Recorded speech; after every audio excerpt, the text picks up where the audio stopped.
Mr. Durite at y'all one more again. Like to welcome y'all back to my show. The topic is, and today's topic is the anniversary of Durite Productions. This time last year is when we came out with the first video, Best Movies of 2013. What better way to celebrate our 1 year anniversary than to have a Best Movies of 2014 video. And then probably in 2015 we'll do the same thing. And 2016 and so on and so forth and things like that, because we ain't going nowhere. So you might as well go ahead and sit back, relax, because we ain't going nowhere. We here, we in it to win it. All right, stop playing. Let's get into this Best Movies of 2014. P.S. Warning, by the way, these movies are movies that I've seen. I didn't get to see every movie in 2014, but I tried my best. I seen about 150 movies in 2014. There's a lot of movies to come out. I think I seen about half of them, and half of them I wish I didn't see. This top 10, which was very hard because I changed it up a lot of times, is my top 10. What I feel like is a good movie and top movie of the year. Now, you might be saying, well, why this movie not in there? Why that movie not in there? You don't know what the hell you're talking about. Well, hold on. Why are you talking to yourself? Do we need to really go into that again? Going into every movie, I look for the same thing. Good acting, a good story. You're not trying to stretch my belief too much, and it was entertaining. I mean, you meet those 4 criteria. Oh, you in the top 10. I'm older now and I need more than Transformers and Teenage Mutant Ninja Turtles to really rock my world, so you got to come correct. Anyway, let's get into these movies right after this.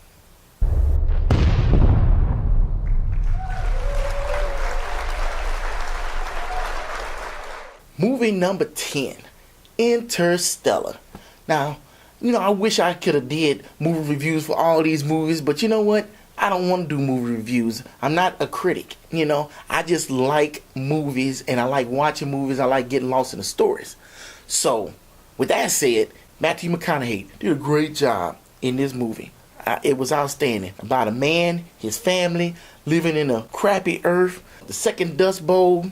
The crop's not growing. They're in the middle of a crop blight. Just bad times. And now they need to go somewhere. They need to get off this planet because they done tore it up, used it up, balled it up, and threw it away. Pretty much. So now they got to find a way off the planet. Come to find out, oh, look at there. That's a wormhole out in space. Let's go to it, see where it goes. Well, we're already doing that. We've been going to all these different planets just to see if it's habitable. We need your help. That's the best synopsis you can get. That's what it is. But it was done so smart. Christopher Nolan did an outstanding job with this film, and he did it right. He didn't go down the same road as everybody else. He did his own thing. He brought believable science with him, and he tried to create believable effects to go with that science. The black holes, the wormholes, the tesseract. And I'm not talking about Avengers Tesseract. I'm talking about Interstellar Tesseract. Just the things that he brought into it. How gravity and love transcends time and space and things like that. Really smart movie. It was a really smart movie. Not a lot of people will jump into this. They'll look at it like, what the world is that? But you know what? That's almost like Lucy too. But you really had to sit down and think about it and appreciate the thinking that went behind the film. And it's rare to see that, so it's nice to see it, and I like it. So that's my number 10, Interstellar. Number 9, The Equalizer with Denzel Washington. Denzel Washington put it down once again, and they put him into a good character. Robert McCall, I like that show, and I like that character from the TV show. It's kind of like the A-Team, but not over the top. Not with the mercenaries, but kind of like with an enforcer. Guy used to work for the CIA or whoever he worked for, goes in and fix problems for people who can't help themselves or the problem's too big for them. And that's what he did in this film. And you've seen this. I would have liked to have seen it more, but what he brought to the screen was outstanding. Good job, guys. for not going overboard with it, not making them too unbelievable. He was just right at the right level, and he kicked the right amount of ass. Period. You could tell he was trying to hold back. You could tell he has a lot of stuff in his past, but when push comes to shove, it's like, okay, I know who I am, but this needs to be done. I'm not going to lose who I am to get this done. And that's basically what this film is about. And I enjoyed it. I enjoyed this film. Man. Number 8. The only comic book movie in my top 10. And no, it's not Guardians of the Galaxy. I like the film, but I didn't like it that much. Not when Captain America, the Winter Soldier came out. And the show was Spider-Man 2. Oh, Spider-Man 2. What the world? Captain America. I mean, the first one was alright. It was an origin story. It was getting everything set up for the Avengers. And it was fine. I liked it. It was better than I thought it was going to be. And it was definitely better than Captain America in the past. This movie was totally different. I mean, you got Captain America, superhero, but he's slash secret agent, right? Because you got S.H.I.E.L.D. and everything involved, and they're a bunch of spies and stuff. So it kind of feels like, James Bond, but super cooler. Then you got the infiltration of S.H.I.E.L.D. and it's from Hydra, and it's like, whoa, wait a minute, it's just too much. And then the way they tied it in with the TV show, Marvel's Agents of S.H.I.E.L.D., it was like, wow, this was well thought out. We can get into stuff like this. If you want to keep this up, when all the movies that's getting ready to come out too, they already named the lineup. Man, it's going to be fun. That's fun. Because I like the story arc. I like the continuation of the characters and the continuation of the story. They referencing stuff from before, and they talking about the future and things like that. That is good movie making.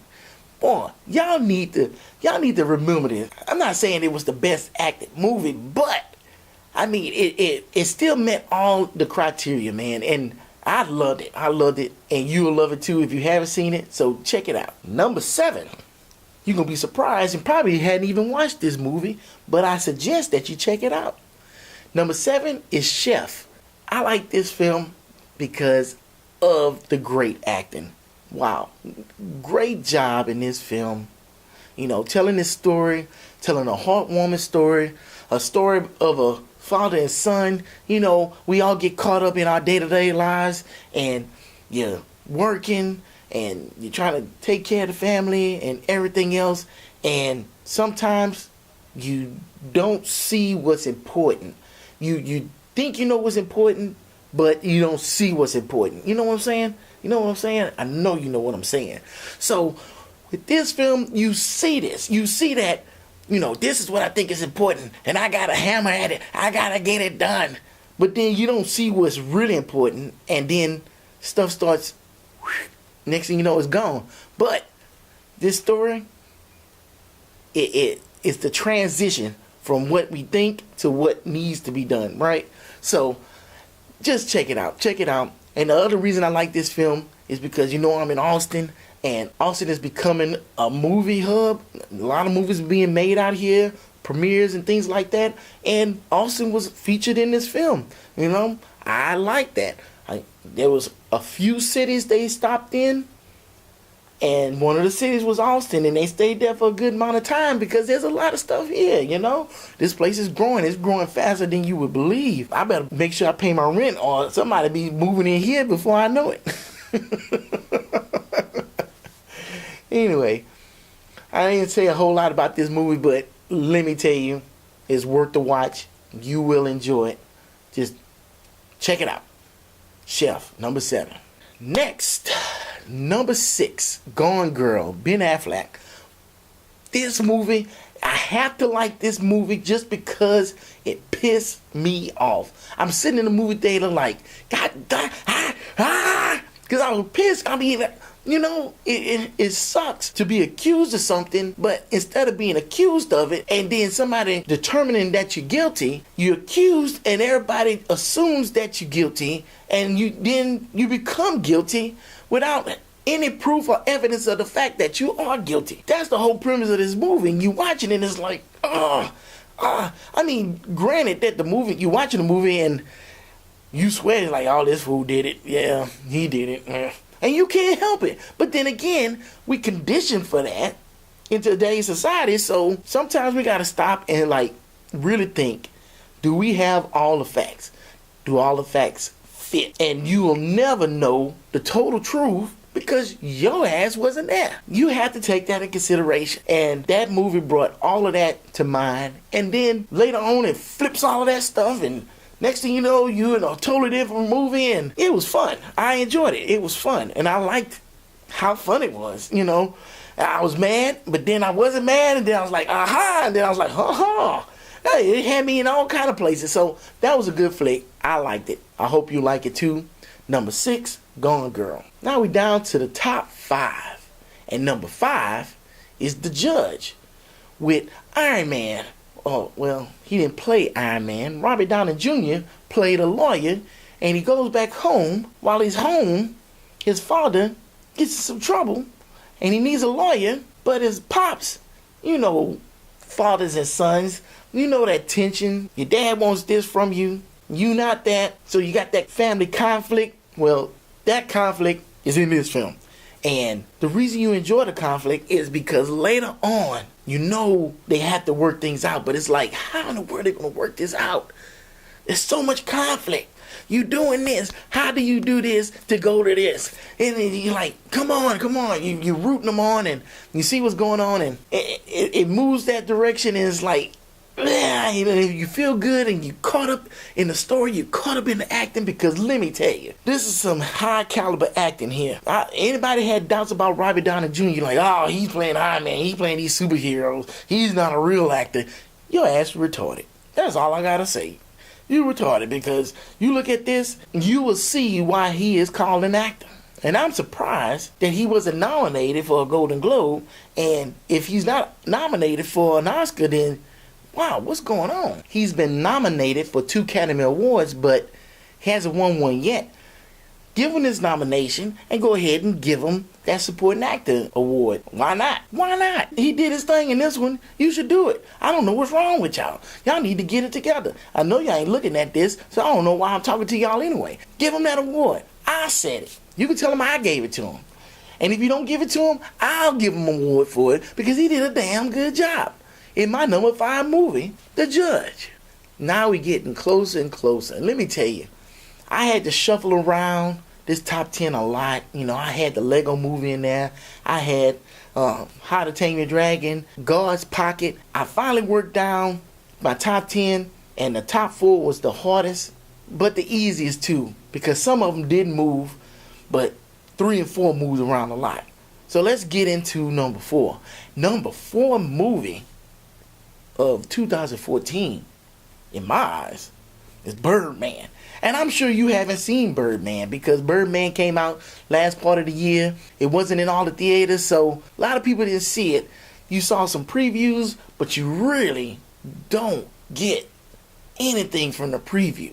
You think you know, but you don't know jack. And then when you sit down and watch this movie, when I sat down and watched this movie, I was blown away. You know, the first thing that caught my attention in this film, and you know, you might not go to movies and look at this stuff, but I looked for it. And the one thing I seen was, as soon as the movie started, it felt like just one take, one cut. And the camera just kept moving, going from here to there, going from person to person, and it never stopped. You was always in the middle of something. You was always with something. You was always seeing something, like you were in the room with them. And that just brought so much more to the film. You felt like you were a character, you were part of the movie, if not filming the doggone movie. You know, somebody start talking, next thing you know, the camera's over here looking at them. And then it's like, they start talking, it's like, comes back over here and gets a reaction. Man, are you kidding me? That's some good stuff. You know, I remember watching Children of Men, And that first scene, well, several scenes in there they did it, but the very first scene, he's walking down the street, he goes into that restaurant and everything, he's standing in line, he walks down the street, and the next thing you know, that same place that he was in blew up, and that was all one take. It was all one shot, and it's like, that was one shot? That was awesome. And a lot of people don't catch that stuff. I see that, and that's what makes me appreciate it more. Not to mention the acting in it. I mean, you know what? The acting was superb, but the story is what really sold it. Because you got Michael Keaton playing this oldish actor, in his prime, if you will, and he made some movies in the past. The name of the movie that he made was Birdman. It was a superhero movie, kind of like Batman, right? Played by Michael Keaton. And he's going through an identity crisis because, he's made a lot of money with the Birdman franchise, and everybody loves Birdman. But he wants to be taken as a serious actor. So he's struggling with trying to be an actor and trying to get out the shadow of Birdman and having people take him seriously, but everybody's just like, oh, it's Birdman. It's like, no, I'm not Birdman, You can understand that, You don't want to be known for the work you do. You want to be known for who you are, the person who did the work. And that's what he was struggling with. And let me tell you, this movie hit it on the head. It hit a lot of stuff on the head. That's one reason I say I don't want to be a critic, because they talk about critics in there, and it was like, my eyes were like, oh man, that, you know what? I feel that.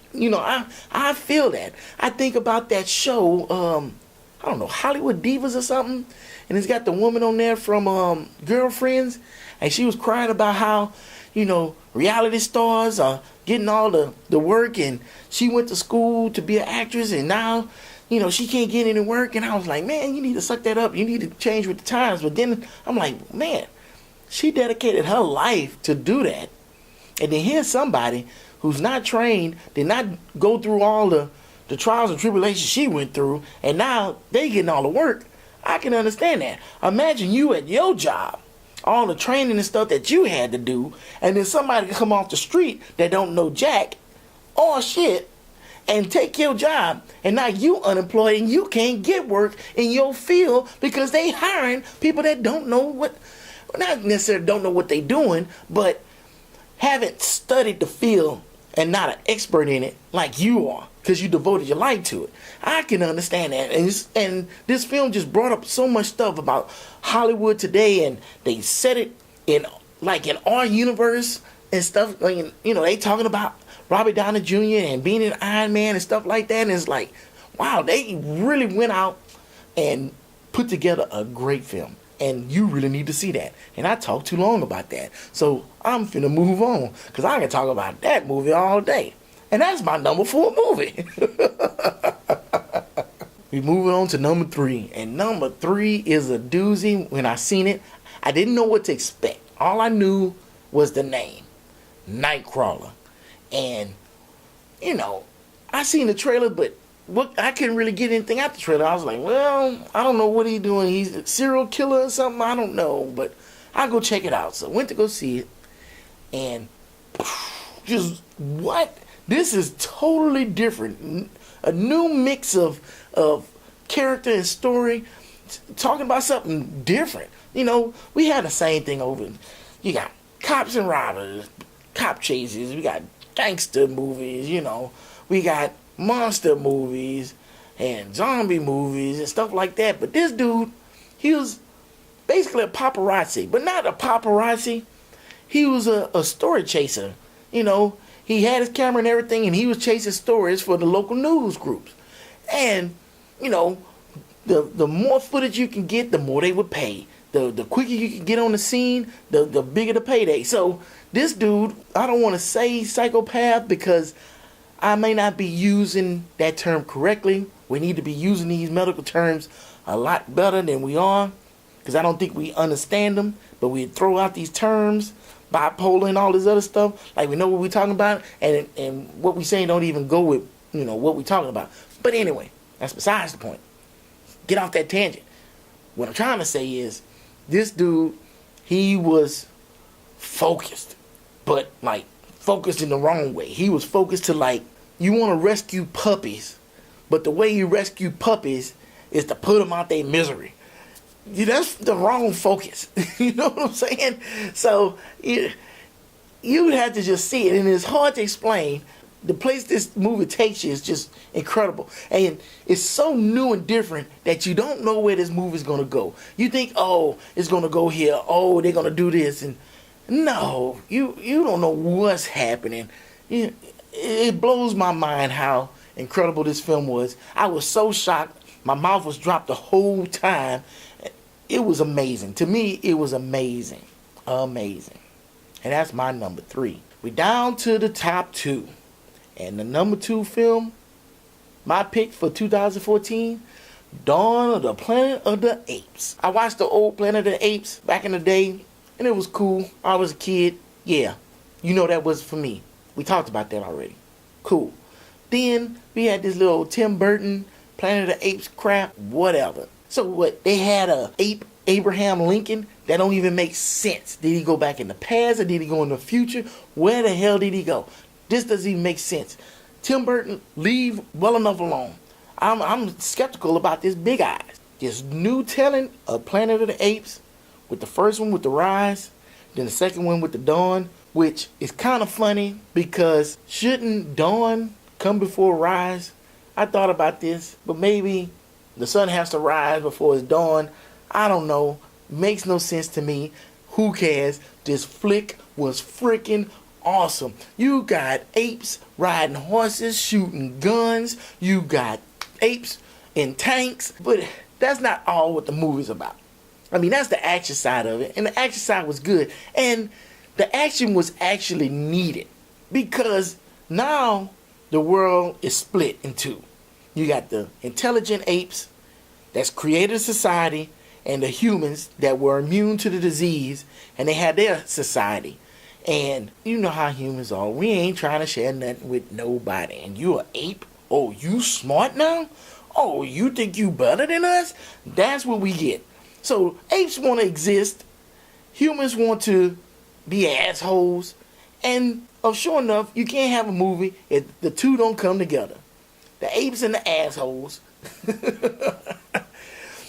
Assholes like, you know what, we taking over, blah, blah. Well, they didn't say they was taking over, but basically, our shit don't stink, and get out of here, you damn dirty apes, blah, blah, blah. And the apes was like, look, just get out of here. We trying to live our life. We ain't messing with y'all. We don't care about y'all. Leave us alone. We doing good. We chilling over here. We chilling. Damn assholes is like, I understand you chilling, but you ain't chilling on our terms.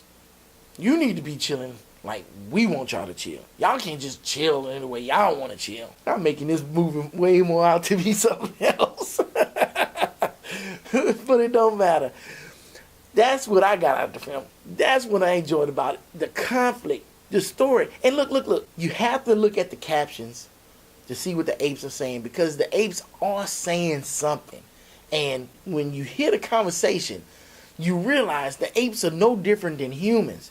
They going through power struggles and everything else and trying to do what's best for the community and stuff. I mean, it's the same thing that humans are trying to do or been trying to do, but jacked it up. Now the apes are trying to do it, and I guess they're trying to do it better, but, you know, they got the same problems that we have. I guess intelligence is what brings more of the problems than anything else. So just keep that in mind. And watch the movie with an open mind. I'm not saying if you don't have an open mind, you won't get it. But you really think about what the apes are doing, you'll see something beautiful in this film. You just need to check it out. You need to check it out. This was a damn good film. There's some damn good CGI. I'm sorry. To me, that's the best CGI this year. Forget Transformers. Forget The Hobbit. I believe Dawn of the Planet of the Apes is the best CGI this year. You know? But it wasn't enough to get number one. So with that said, let's go to number one. And the number one movie for 2014 was Fury.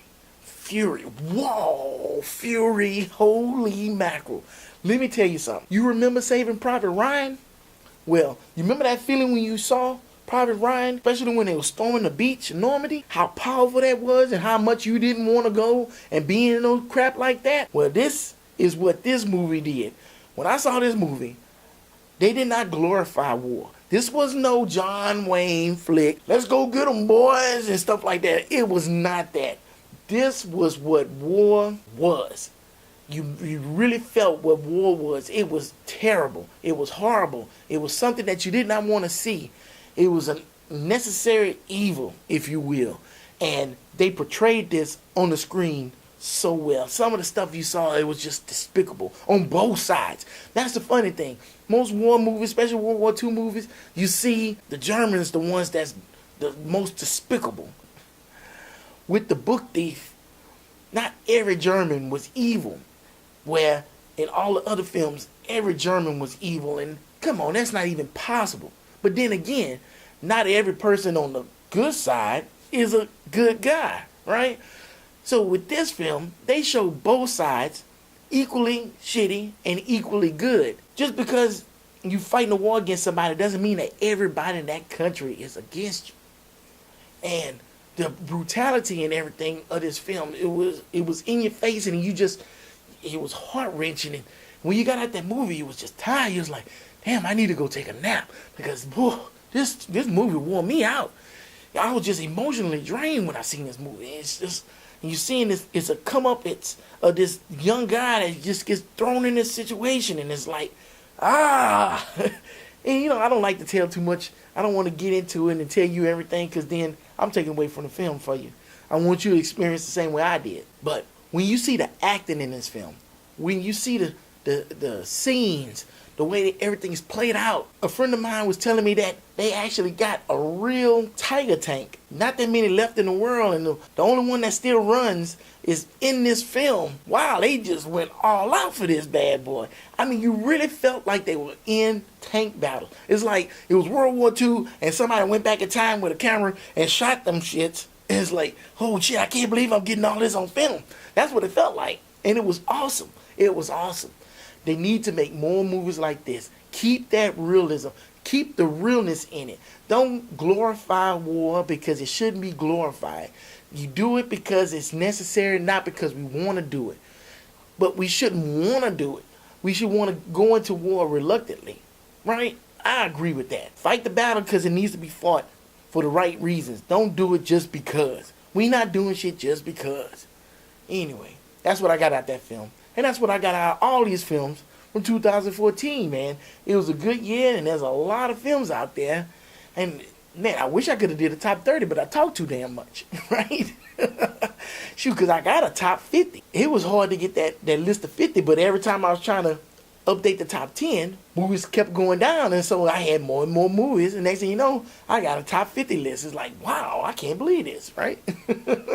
And that's all I got. Thank you for checking out my video.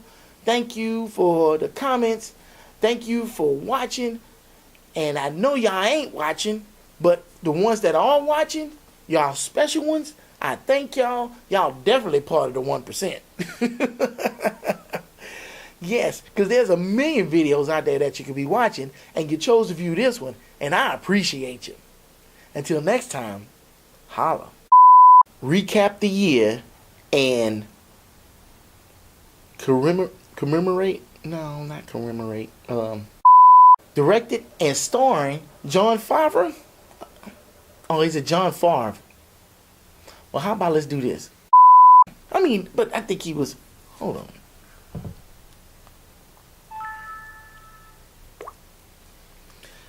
Robert Downey Jr.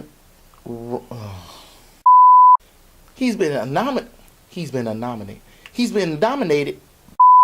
But like with The Notebook, not every German was The Notebook.